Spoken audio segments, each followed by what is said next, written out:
باہمت بچے کی حیرت انگیز داستان جس کو سراہے بغیر آپ نہیں رہ سکیں گے۔ شہر قائد کا ایک ہونہار اور باہمت بچہ اپنی صلاحیتوں کے بل بوتے پر اپنے والدین کا سہارا بن گیا۔ 13 سالہ عبدالوارث نوکری کے ساتھ کھانے پینے کی اشیاء بھی فروخت کرتا ہے۔ عبدالوارث کو چھوٹی سی عمر میں اتنا خوددار اور اپنی ذمہ داریوں کا اتنا احساس ہے کہ صبح 8 بجے تیار ہو کر اپنے کپڑے کی دکان میں ملازمت کرتا ہے اور رات 9 بجے گھر آ کر اپنی والدہ کے ہاتھ کے بنے ہوئے pizza bites, don'ts, gulab jamun اور دیگر اشیاء فروخت کرتا ہے۔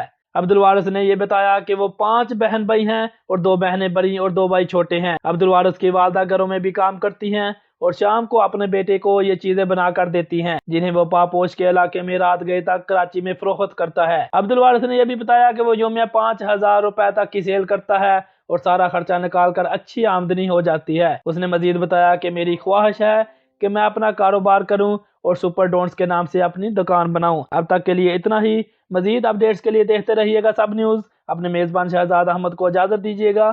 اللہ حافظ۔ مزید معلومات کے لیے اس ویڈیو کو لائک کریں، سب نیوز HD کو سبسکرائب کریں اور بیل آئیکن پر ضرور کلک کریں۔